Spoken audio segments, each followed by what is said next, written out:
A hurricane knocked down a huge tree in a man's yard. He thought he had lost a part of his past, but what was found under the roots shocked his neighbors and turned his whole perception of home upside down. Subscribe to the channel and write in the comments where you're watching this video from. The air in the small southern town had been heavy all week, a dense humidity clinging to every surface, pressing down on the lungs of anyone who dared to labor outside for too long. Cicadas shrieked louder than usual, their endless rhythm carrying a warning that no one could quite put into words. For days, the radio had spoken of a storm brewing in the Gulf, inching closer, unpredictable and threatening. In this part of the country, storms were a way of life. Hurricanes, tropical depressions, flash floods, their names changed, but the feeling was always the same. A nervous hush that crept into the routines of the people, a subtle shift from normal chatter to something quieter, more watchful. James had lived in that town his entire life.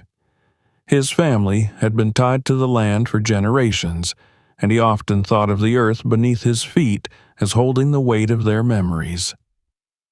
His home stood on a wide patch of soil not far from the main road, a modest farmhouse with a long porch that his grandfather had built with his own hands. The paint had faded in places, the boards creaked underfoot, but the house carried with it the kind of dignity that came only with age. And in the center of the yard stood the tree. It was a giant, its branches stretching so wide they cast a canopy of shade across half the yard during the summer months. To James, that tree was more than just wood and leaves. It was a sentinel, a witness to countless family gatherings, Sunday dinners outside in the warm months, childhood games played under its branches. He remembered sitting against its rough trunk when he was no more than 10, listening to his grandfather's deep voice weave stories of their ancestors, tales of hardship and survival, of hope clung to in the darkest nights. "This tree is our guardian," his grandfather used to say. "It stood longer than any of us, and it'll be here long after we're gone." For James, those words had always been a comfort, a reminder that some things endured even when people did not. But, as the day of the storm approached, the tree no longer seemed so invincible. The wind had already begun to stir, pulling at the edges of the world, tugging at the shutters of the house. Clouds gathered thick and dark in the distance, moving closer with an unsettling speed. Birds that normally sang at the tree's top were nowhere to be seen, and even the air felt charged, as though waiting for some great upheaval. James had been preparing since morning, boarding windows, tying down loose tools in the shed, making sure the generator in the barn was ready if the power failed. His wife, Carla, ushered the children inside, their nervous chatter filling the air as they asked how bad it would be. He told them what his father had once told him. "Storms come and go, but we endure." He wanted to believe his own words. By afternoon, the storm arrived with a violence that seemed almost personal. The first gust slammed against the walls of the house, rattling the windows so hard that James feared the glass might shatter. He had never heard the wind howl like that, like a living creature intent on clawing its way inside. The rain followed quickly, sheets of water that hammered the roof and blurred the world outside into gray streaks. From the basement, where the family huddled, the sound was relentless. The beams above creaked under the strain, and somewhere in the yard something heavy toppled over with a crash. Carla clutched the children close, whispering prayers, while James kept his eyes on the trembling ceiling, silently counting the seconds between each crack of thunder. Hours passed in a haze of fear. At moments, the roar lessened, giving false hope that the worst was over, only for another surge to come, stronger and more furious than before. Then there was a moment that James would never forget, a sound so deep, so final, that it seemed to shake the very bones of the house. A groan of splintering wood, a crash that rolled like distant thunder but came from close, far too close. James knew in that instant that something outside had fallen, something massive, though he couldn't yet bring himself to think of the tree. When, at last, the winds began to ease and the rain fell in a steadier rhythm rather than a pounding assault, James cautiously climbed the steps from the basement. The house had survived, though not without scars. A shutter hung loose, banging against the siding. The roof had lost shingles, scattered across the yard like discarded cards. Debris littered the ground. Branches, broken pieces of fencing, and someone's trash bin that had rolled in from the street. But none of it held his gaze. His eyes were drawn at once to the center of the yard. The tree, the family's guardian, the giant that had stood for centuries, was no longer upright. It lay sprawled across the ground, its trunk broken where the wind had torn it from the earth. Its roots jutted into the air, a tangled mass of dirt and wood ripped free after so many decades. The sight of it stunned James in a way the storm itself had not. For as long as he could remember, the tree had been a constant. To see it felled was like seeing the fall of an elder, a collapse that shook not only the ground but something within him. He stood motionless, rain still dripping from the sky onto his shoulders, staring at the fallen guardian as though by sheer will he might make it rise again. Carla called from inside, asking if it was safe to come out. James barely heard her. His mind reeled with images of every memory tied to that tree, of his grandfather's stories, of the laughter of his children playing beneath it, of quiet evenings when he'd sat on the porch, gazing at its silhouette against the sunset. The storm had taken many things, but this felt different, more personal. The land itself seemed changed. He finally gestured for his family to stay inside and walked toward the wreckage, boots sinking slightly into the wet ground. The air still smelled of rain and torn earth, sharp and raw. The closer he came, the more immense the tree seemed in its fall. Its trunk was thick enough that even with his arms spread wide he could not have wrapped them halfway around it. The roots, pulled up and exposed, formed a wall of twisted wood and clotted soil, reaching higher than his head. The earth beneath had been ripped open, a gaping wound in the yard, and in that wound something caught his eye.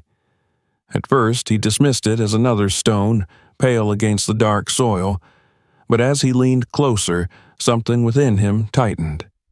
The shape was too smooth, too curved. His breath caught as realization dawned. He stepped back, his heart thudding louder than the remnants of the storm. He blinked, rainwater sliding into his eyes, but the sight did not change.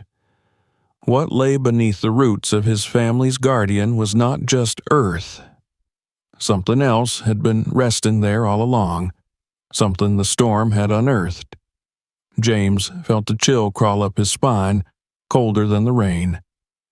The storm had passed, but it had left behind more than ruin. It had uncovered a secret, and he knew with a certainty that terrified him. His life and the meaning of that land would never be the same again. James stood in the soaking grass, staring at the yawning cavity the storm had carved into his land. The roots of the fallen giant jutted out like skeletal arms, grasping at the air, their thick, twisting veins still wet with clinging soil. The sight of the tree itself was painful enough, but his gaze kept returning to the pale curve he had glimpsed among the dirt. For a long moment, he tried to convince himself it was only a stone, a strange one perhaps, but nothing more. Yet stones were jagged, unpredictable in shape. This was too smooth, too deliberate. It carried a geometry that nature did not often make without intention. His heart refused to quiet. He felt the weight of centuries pressing down on him as if the storm had ripped not only through wood and shingles, but through time itself. He knelt, the damp earth soaking his jeans, and with trembling fingers brushed away the clumps of soil clinging to the shape. What emerged was something that forced him to swallow hard against the rising bile in his throat. It was bone, yellowed, weathered, yet unmistakably human.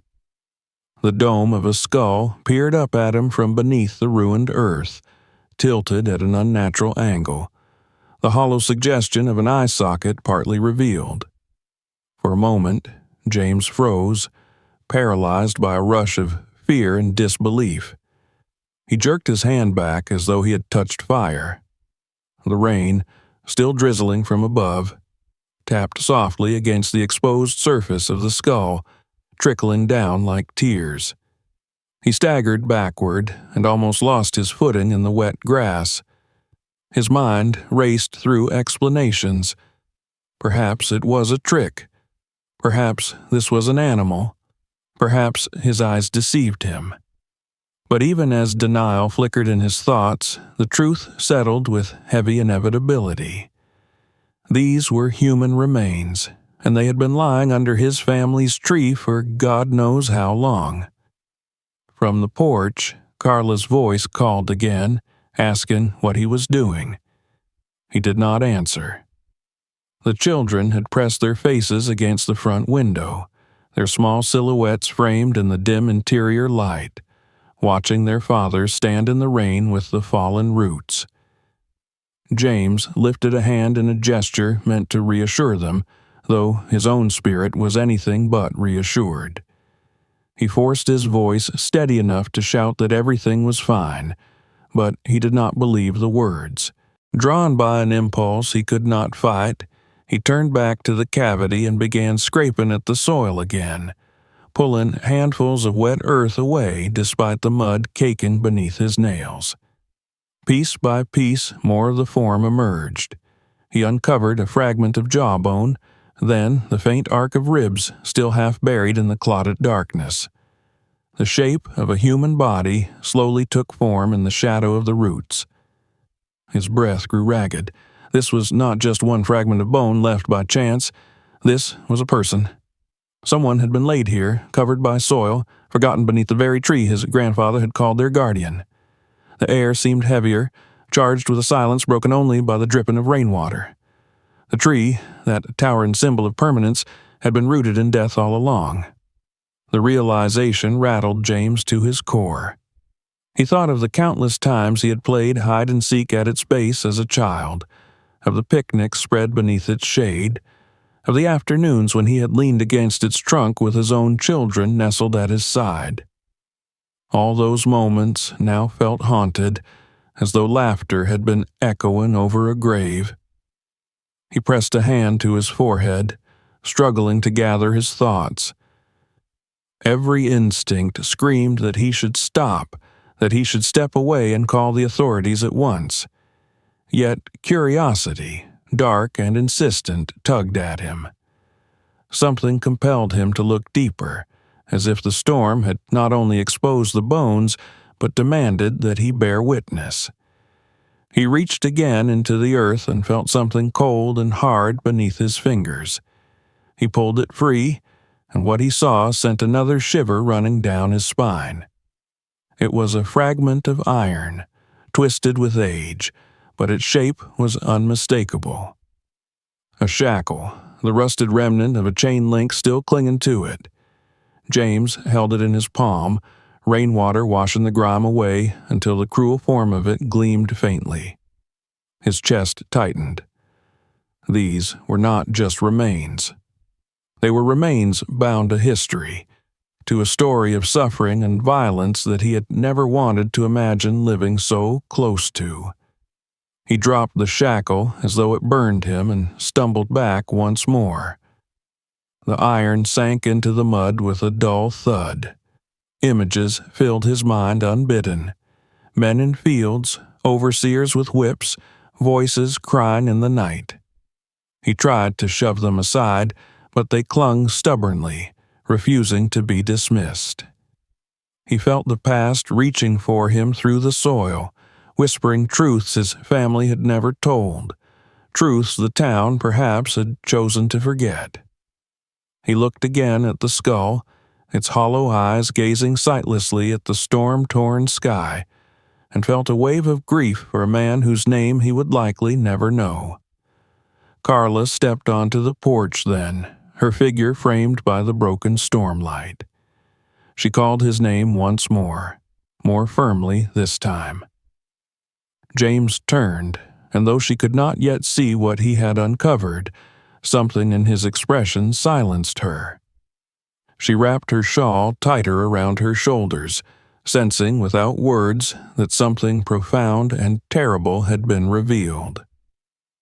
James forced himself to cover the bones back with loose soil.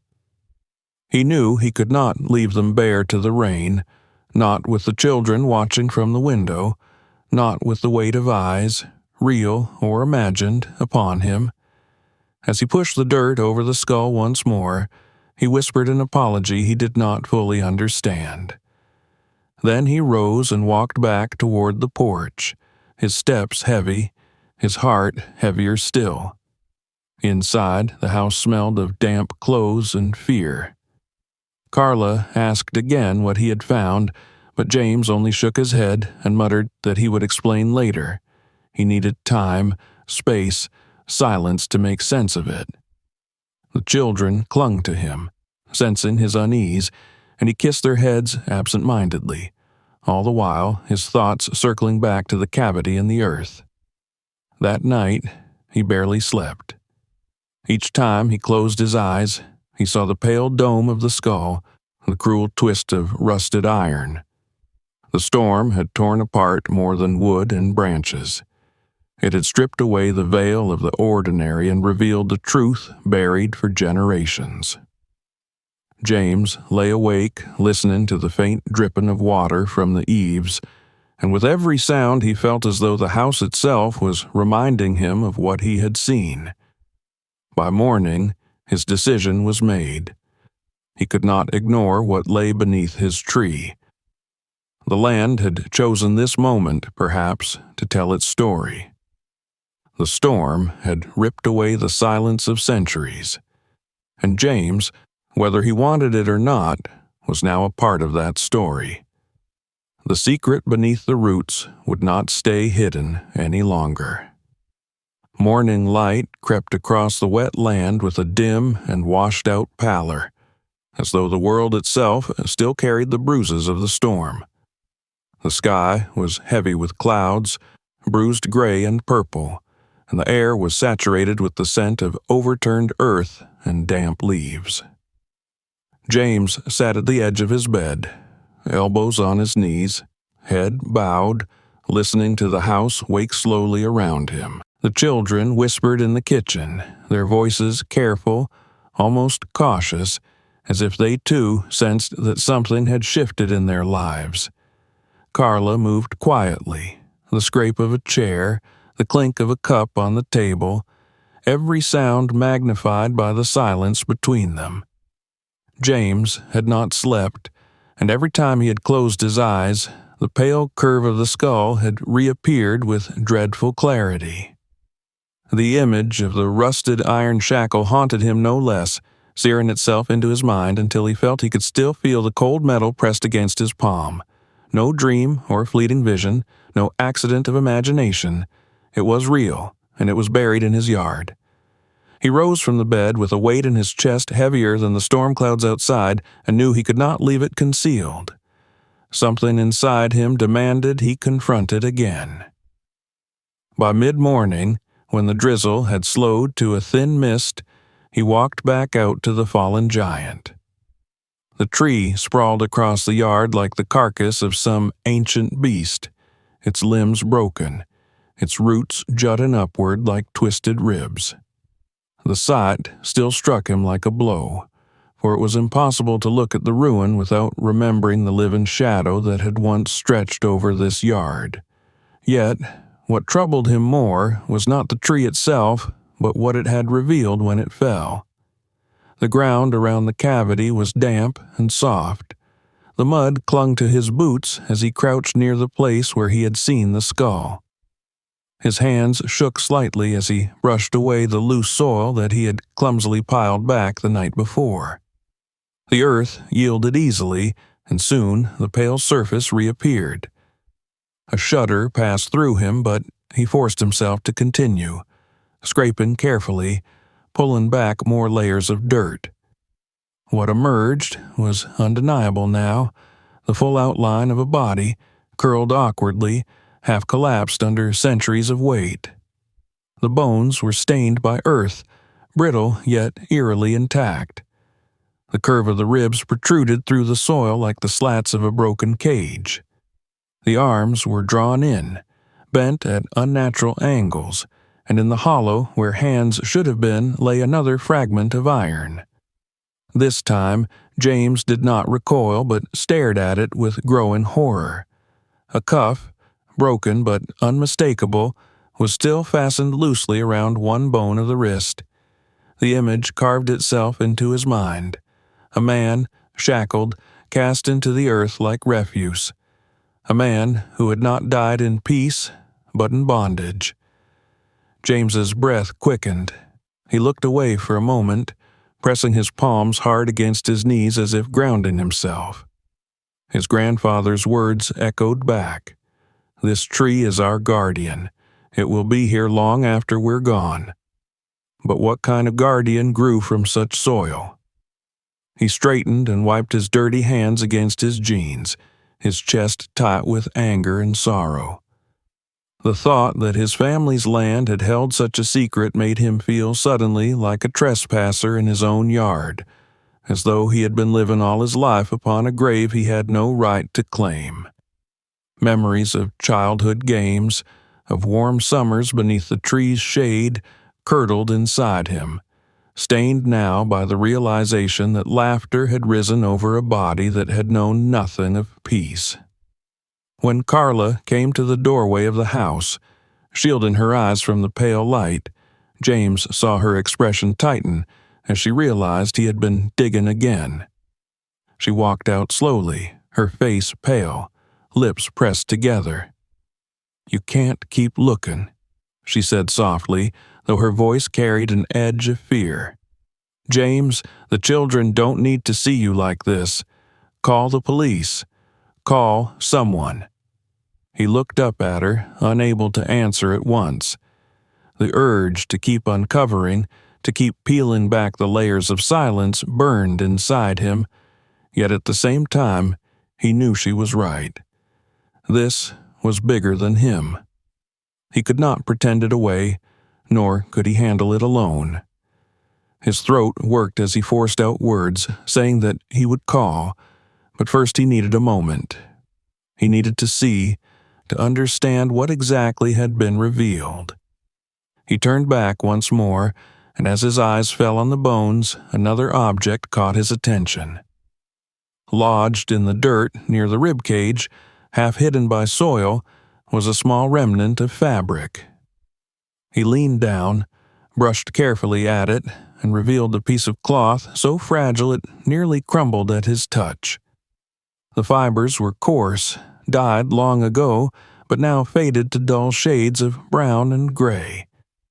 He realized with a jolt that it was a piece of clothing, a fragment of a shirt or trousers worn by the man who lay here.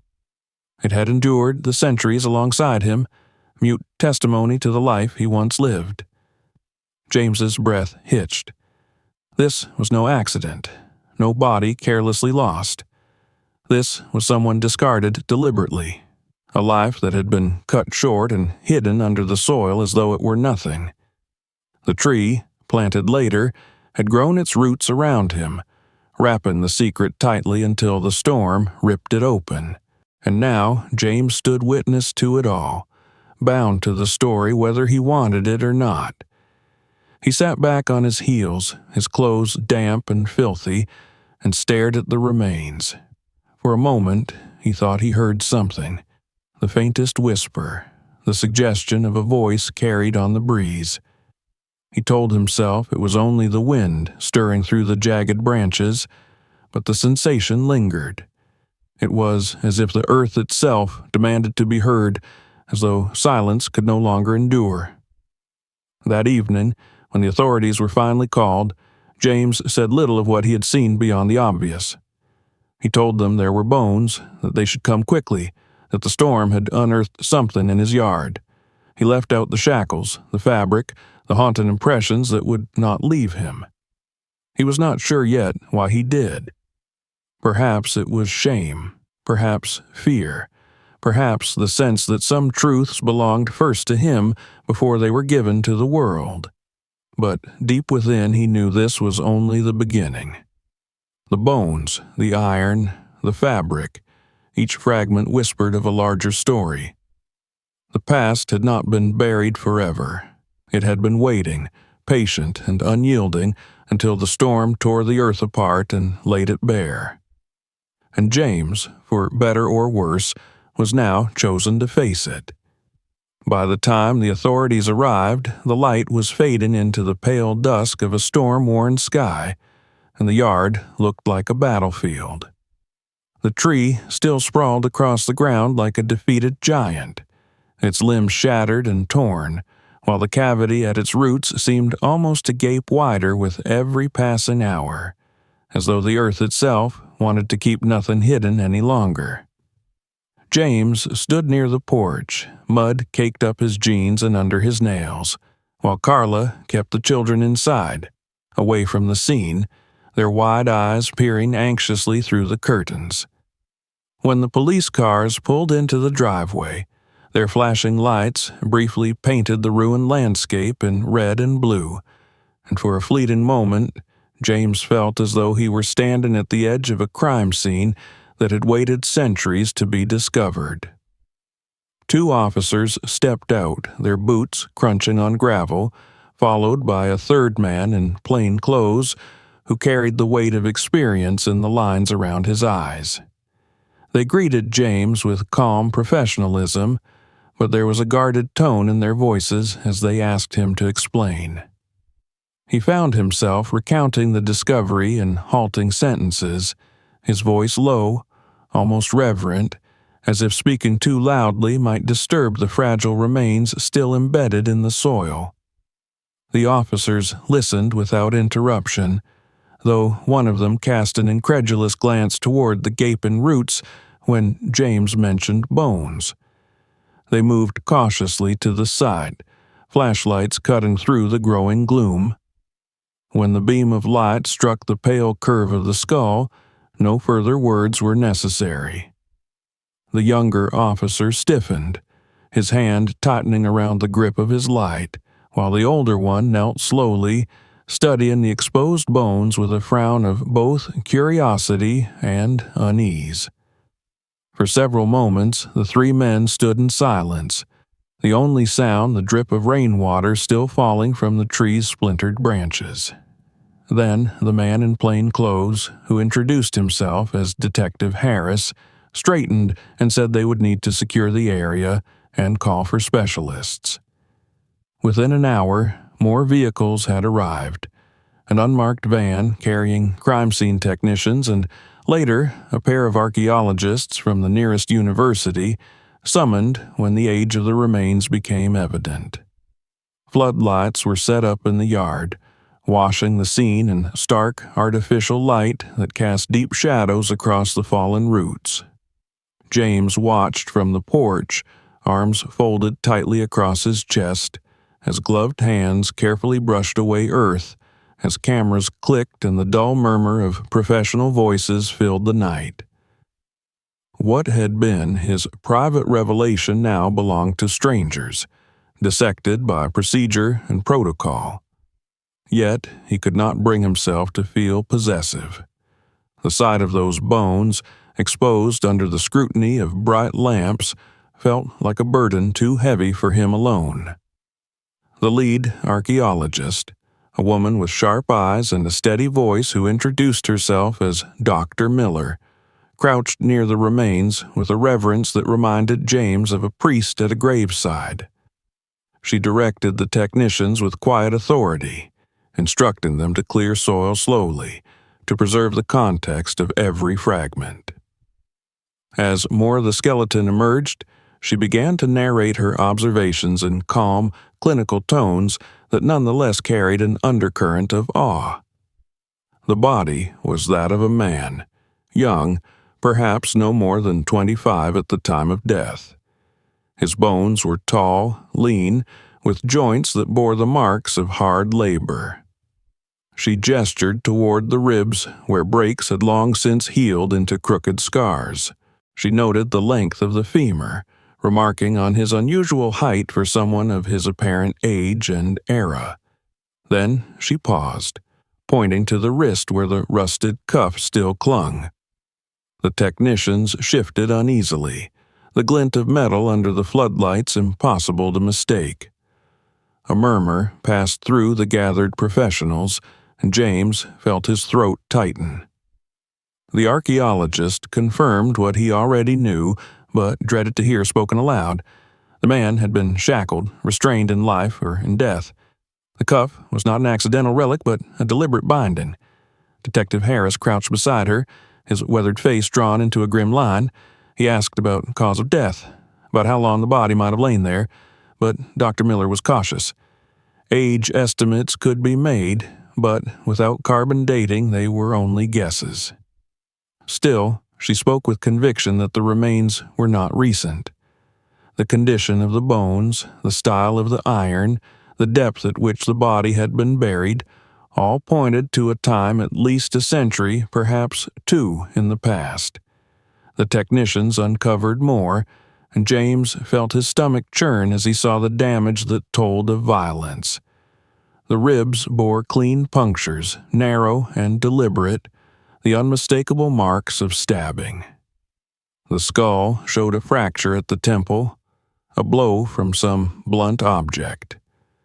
Dr. Miller traced the evidence with her gloved finger, explaining that the injuries had been inflicted before death, that this was not a peaceful passing, but a violent end. She concluded, her voice heavy, that the young man had likely been killed, perhaps even executed. James gripped the railing of the porch, his knuckles white. The confirmation of his suspicions did not bring clarity, but a deeper turmoil. He had grown up hearing stories of his family's endurance, of the struggles and triumphs of generations past, but none had ever spoken of this. None had whispered even a rumor of a body buried beneath their land. And yet, here it was, undeniable, laid bare for all to see. As the night wore on, the excavation became more methodical, every bone documented and photographed before being carefully lifted from the soil. Each piece was placed in protective cases, labeled and recorded, as though dismantling not only a skeleton, but the silence of centuries. James found himself unable to look away, torn between dread and a strange sense of duty. This man, whoever he had been, had lain forgotten under the roots of his family's guardian. Now James bore witness to his unveiling, the first eyes in generations to see him. Dr. Miller spoke quietly with Harris, her words carrying just enough for James to overhear. She speculated about the man's life, about the signs of manual labor etched into his bones, about the possible context of his death. Slavery, violence, conflict, all possibilities hung in the air, unspoken, yet undeniable. Harris nodded grimly, his gaze fixed on the rusted shackle as though it alone held the answers. When at last the work paused, the archaeologist approached James on the porch. Her expression was kind but solemn, the look of someone who bore difficult news with care. She explained in measured tones that the remains would be taken to the university for further study, that carbon dating would provide a clearer picture of age, that forensic analysis might reveal more about the injuries. She thanked him for calling them, for not trying to conceal what he had found. She told him gently that his land might hold more than just this one secret, that often a discovery like this was only the beginning. James listened, nodding silently, his eyes fixed on the yawning wound in his yard. More than once, he almost confessed what else he had seen: the fabric, the second fragment of chain, but the words stuck in his throat. He did not know why he held them back, only that some part of him was not ready to surrender everything at once. When the last of the vans pulled away and the lights dimmed, the yard returned to silence, broken only by the distant chirp of crickets and the occasional rustle of the wind through the broken branches. The cavity remained, an open scar where the roots had torn free, now emptier than before. James stood in the darkness long after the others had gone, the night heavy around him, the weight of history pressing from beneath the soil. The investigation had begun, but for James it felt less like an ending than the opening of a door. And behind that door lay truths that would not rest until they were spoken. The yard seemed quieter after the specialists left, but the silence was not the same as before. It was no longer the peaceful hush of a home returning to order after a storm, but the tense and uneasy quiet of something unresolved. James walked across the damp earth where the great tree had once stood, and though the floodlights had been taken away, he could still see the hollow where the skeleton had been removed. It was as though his land had been wounded, and the wound was raw and open, throbbing with questions no one could yet answer. He tried to rest that night, but rest would not come. When he closed his eyes, he imagined the bones still there, staring at him with hollow sockets, asking him why they had been left so long in the dark. The next morning, word had already spread. News did not move slowly in small towns.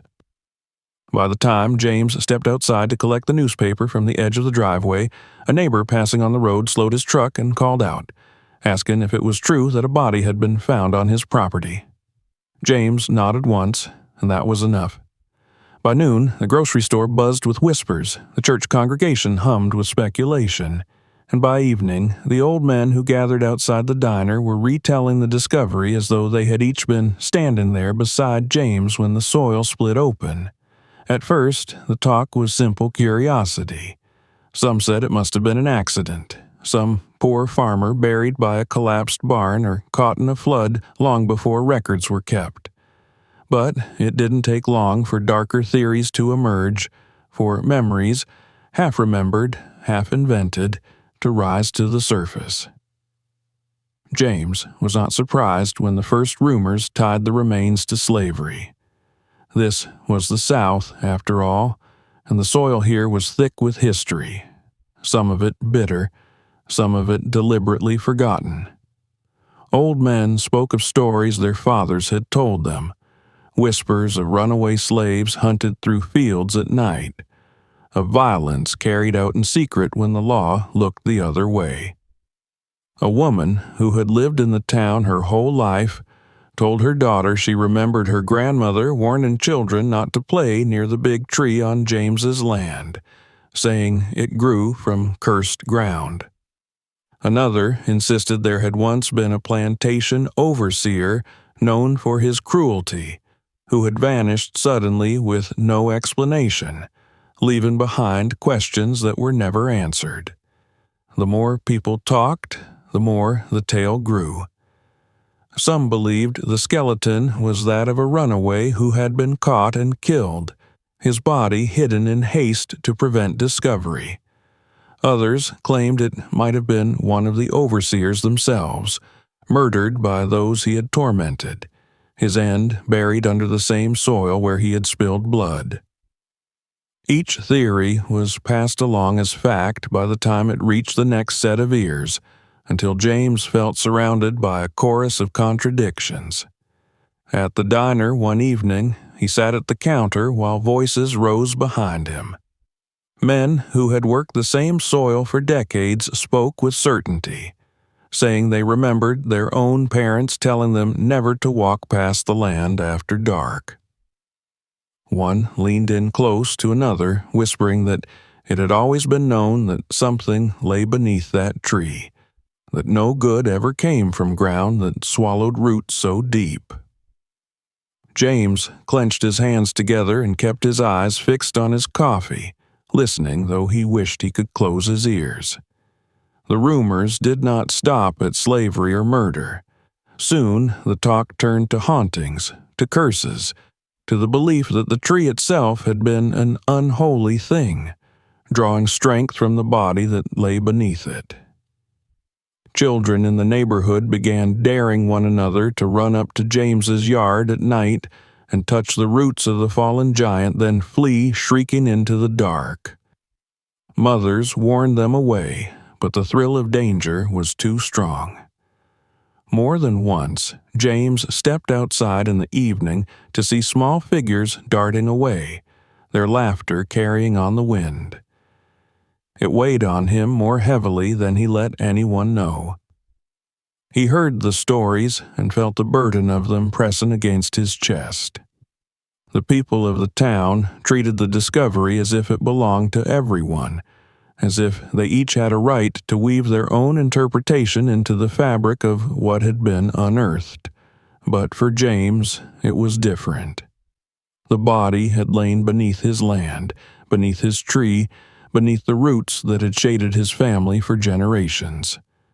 Whatever the truth was, it was tied to him more intimately than to anyone else, and he could not shake the thought that it might be his bloodline itself that held the missing piece of the story. Carla tried to ease his mind. She told him that gossip was just gossip, that people liked to make mysteries out of anything they did not understand. She reminded him that the archaeologists would find answers, that science would strip away the fog of rumor and reveal something clear and factual. But James felt no comfort in that promise. Science could tell them how old the bones were, where the fractures lay, maybe even what tools or weapons had caused the wounds, but science would not tell him the man's name. Science would not say who buried him, or why the ground of his family had been chosen as the place of concealment. One evening, James walked to the edge of his property where an older man named Clarence was leaning on a fence post, watching the sunset. Clarence had lived longer than most in the town and claimed to remember everything worth remembering. James asked cautiously if he had ever heard of anything unusual about the land, any stories that might explain what was found.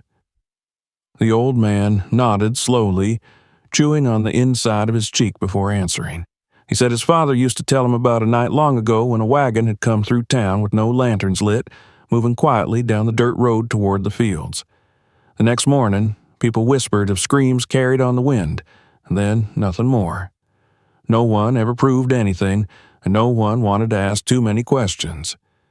Clarence said the story had always lingered, tied to the land where James's house now stood. The words sank into James like stones into water. He thanked the old man and walked back to the house with the fading light behind him, the shadows lengthening across the wounded earth of his yard. He thought again of the bones, of the iron cuff around the wrist, of the torn scrap of fabric he had found and kept hidden from the archaeologists. The town could speculate all it liked, but James felt a growing certainty that the truth was darker than they dared to speak aloud. That night, lying awake in the silence of the house, he understood something with clarity that both frightened and compelled him.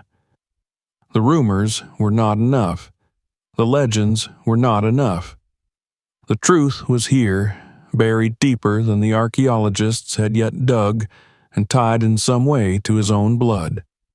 The answers would not come from the town, nor from gossip, nor from whispers passed through generations. The answers would come from his family's past, from the words left behind in ink and memory. And with that realization, James knew what he must do. He would have to look inward, into the history of his own name, into the records and secrets his ancestors had kept. Only there, perhaps, would he find why the land he loved had concealed a body for centuries, and why the storm had chosen now to reveal it. James could not rest after the conversation with Clarence. The old man's words circled his mind like crows that refused to leave a field after harvest, dark and insistent, reminding him that some part of the truth lay buried not only in the soil outside, but in the history of his own blood. He spent long hours sitting by the window that overlooked the yard where the fallen tree still stretched like a slain giant, its roots still jutting toward the sky, the scar of earth below it dark and gaping. Every time his eyes lingered on that hollow, he felt as though the land were calling him, urging him to look deeper, to accept that this discovery was not only about some nameless man of the past, but about him, about what had been passed down silently through generations. In the days that followed, James moved through his home with a sense of unease that was impossible to ignore. The children resumed their laughter, their games echoing faintly from the living room, but even their joy seemed fragile, as though it might be shattered at any moment by a new revelation. Carla tried to return the house to normal rhythms, but she noticed the way James lingered near the old photographs on the walls, the way his hand sometimes brushed across frames that held the faces of ancestors who had stood on this land long before him.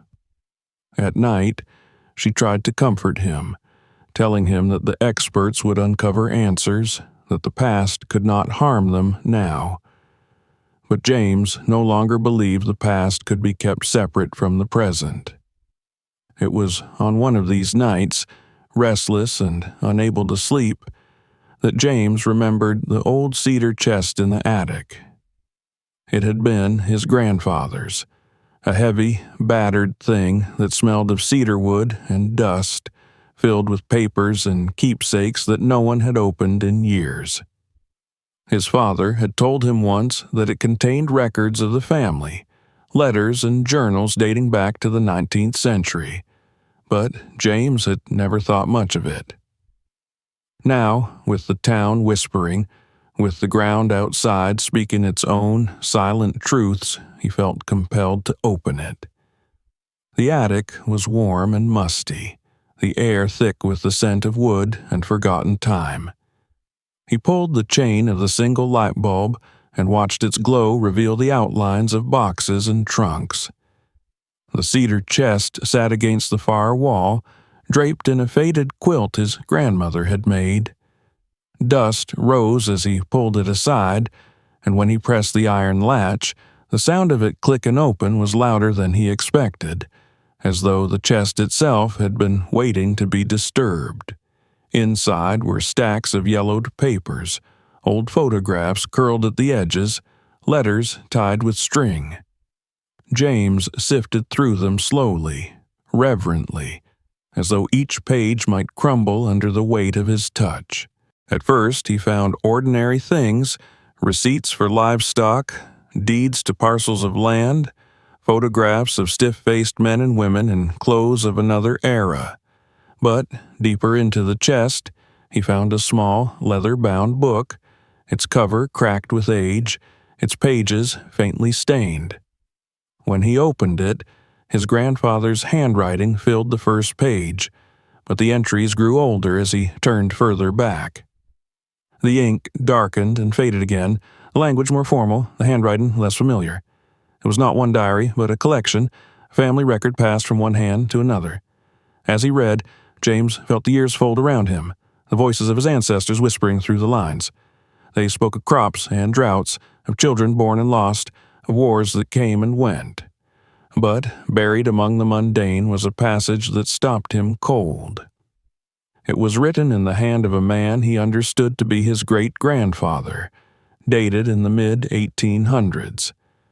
The entry spoke obliquely of a night of violence, of a trouble that had come to the land, of men who had arrived unbidden and left only silence in their wake.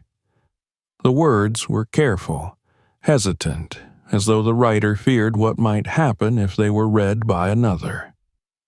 "There are things," it said, "that must not be spoken, for the ground remembers, and the tree shall keep them."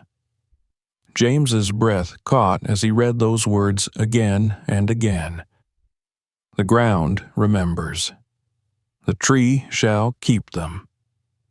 It was as though his great-grandfather had known what lay beneath, had chosen not to erase it but to bury it deeper in silence, letting the tree grow over it as though nature itself could seal away the truth.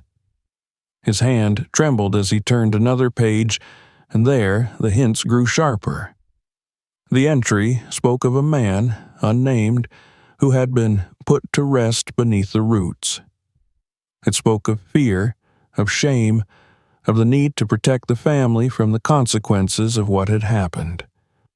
The tone was not one of cruelty, but of dread, the voice of someone who carried a burden too heavy to pass on in words, yet too dangerous to leave unrecorded. James closed the book and sat back on the attic floor, the wood pressing hard against his spine, his chest tight with the weight of revelation. His family had known. His bloodline had been bound to this secret all along, and he had never been told. The storm had not uncovered some random fragment of history. It had torn open his own inheritance, the silence his ancestors had chosen to carry. He thought of his grandfather sitting under that tree, telling him stories about guardianship and endurance, and he wondered now if the old man had known more than he ever admitted. Perhaps the tree had been a guardian, but not of the living. Perhaps it had been guarding a secret his family could not face. When he finally carried the diary down from the attic, Carla was waiting for him in the kitchen. Her eyes widened when she saw the book in his hands, the dust still clinging to its edges. He explained what he had found, reading aloud some of the passages, his voice low and heavy. She listened without interruption, but when he closed the book, her hand trembled against the table. "James," she whispered, this means they were part of it. Your family. They knew." He nodded, unable to speak. The guilt pressed into him like a stone. It was not his crime, not his doing, but it was tied to him all the same. He could not separate himself from the soil, from the tree, from the words written in that careful hand. The past had bled forward into his present, and now it demanded that he bear it. For days afterward, James carried the diary with him like a talisman, opening it again and again, tracing the faded ink with his eyes, hoping for clarity that never came. Each passage gave hints, but never the whole truth. There were no names, no clear explanation of why the man had been killed or how. Only the repeated sense of shame, of silence, of something that must never be spoken aloud. It tormented him, the knowledge that his ancestors had chosen secrecy over justice, that they had buried a man and let a tree grow over his grave as though that could erase what had been done. Yet even as guilt consumed him, another feeling grew stronger: responsibility. The tree had fallen, the secret had been uncovered, and now the choice lay with him. He could follow the path of silence, locking the truth away in diaries and whispers, or he could face it, speak it aloud, bring it into the light. The burden of his ancestors had become his own, but so too had the chance to end it. Late one night, standing at the window again, James looked out at the scarred earth of his yard. The moonlight washed over the broken roots, the empty hollow, and he felt a strange calm settle over him. The land had remembered, just as the diary had said. The tree had kept its secret for as long as it could. Now it was his turn. The decision would not be easy, and it would not be without consequence, but James knew with certainty that he could not turn away. The revelation of his family's silence had cut too deep, and the man who had lain beneath that tree for centuries deserved more than to be forgotten again. Morning came with a pale, uncertain light that seemed to hesitate on the horizon, as if even the sun was reluctant to step into a world now changed by what had been uncovered. James had not slept, his thoughts circling endlessly through the night, returning again and again to the diary in his hands and the hollow in his yard. He had felt the weight of his family's silence pressing down on him, the knowledge that his bloodline had carried this secret for generations without ever daring to break it. Now that the secret had risen into daylight, he felt caught between two roads, each heavy with consequence. He had not asked for this burden, yet it was his, and the land demanded he carry it to its end. The officials returned that morning, their trucks rattling up the drive, their voices brisk and businesslike as they explained what the preliminary results suggested. The archaeologists confirmed what James already knew in his bones. The man had been young, perhaps no older than 20, tall for his time, his body marked by labor and violence. The fractures spoke of brutality, the shackle of bondage. Carbon dating placed him in the mid-19th century, the years when slavery still stained the soil of the South. They told James that the body would be respectfully transferred to the state's archives before being reinterred, that there might be a ceremony, that the university and the museum were eager to preserve this piece of history. James listened, but felt the words flow past him like water over stone. They spoke in the language of procedure, of documentation and preservation, but for him, this was not just history. This was his land, his tree, his family, his inheritance of silence and shame. He wanted to tell them about the diary, about the words written in his great-grandfather's hand, about the acknowledgement that the ground remembers. But when he opened his mouth, the confession lodged in his throat. To speak it aloud would be to bind his family forever to the crime, to give the rumors of the town a truth they would never let go. And yet, to remain silent would be to repeat the very sin of his ancestors, to bury the truth once again and let it rot under the soil. After the officials left, Carla found him standing in the yard, his gaze fixed on the hollow where the tree had been.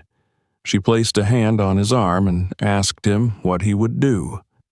Her voice trembled with both fear and love, for she knew that whatever choice he made would shape not only their lives, but the lives of their children, who would one day inherit the story of this land.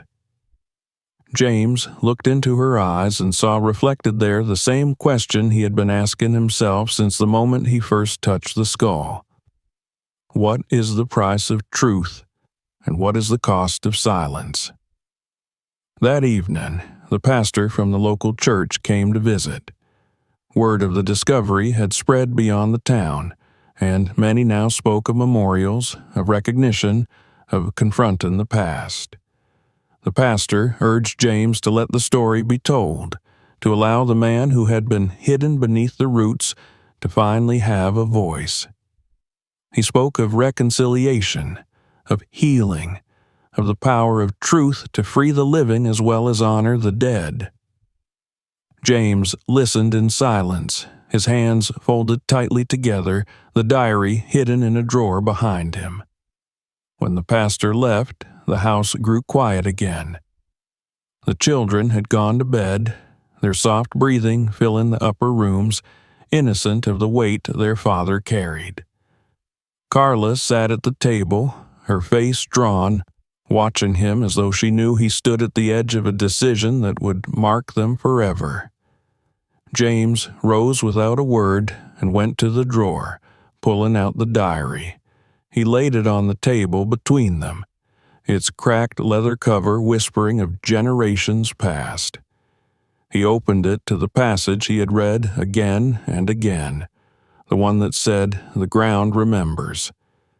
He let her read it herself, and when she lifted her eyes to his, he saw both fear and strength in her gaze. "I don't know if the world will forgive us," he said at last, his voice low. "I don't know if I can forgive them. But I know this. I will not let this man be buried again in silence.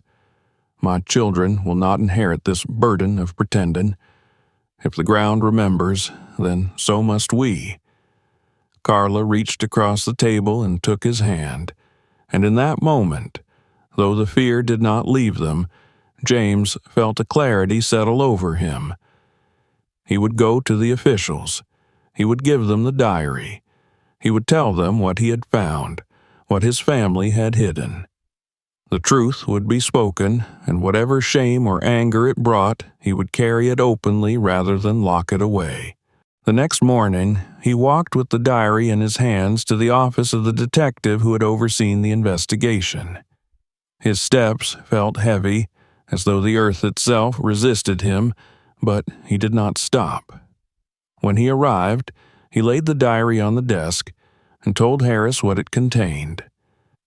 The detective read in silence, his face hardening as the words sank in. When he looked up, he regarded James with something between pity and respect. He said it would change things, that it would not be easy, but that James had done the right thing. Weeks later, when the man's remains were laid to rest in a cemetery with a simple stone bearing the words "unknown but remembered," James stood with his family among the small crowd that had gathered. Townsfolk, historians, officials, they all came to witness the burial of someone who had lain forgotten for too long. James felt the wind stir across the grass, carrying with it the scent of earth and the faint rustle of leaves. For a moment, he imagined the old tree standing again, its branches swaying in the wind, but this time not as a guardian of silence, but as a witness to truth. As the final words of the pastor drifted into the air, James looked at his children, their faces solemn, their hands clasped in his. He knew they would grow up with this story not as a rumor, not as a burden of shame, but as a truth spoken aloud. The land had remembered, and now so would they. The choice had been made, and though it carried sorrow, it also carried a strange kind of peace. The storm had torn down more than a tree. It had stripped away silence, laid bare the past, and given James the chance to decide what kind of man he would be. And in the end, he chose to let the truth stand, no matter the cost, because some secrets were never meant to remain buried. If this story gave you chills, don't stop here. Hit subscribe right now and turn on the bell so you never miss our next shocking discovery. And if you're ready for even more unbelievable true stories, tap on the next video that's already waiting for you on the screen. Trust me, you don't want to miss what happens there. Share this video with your friends and family. Let them experience the mystery too. The more people who see it, the more secrets we'll uncover together.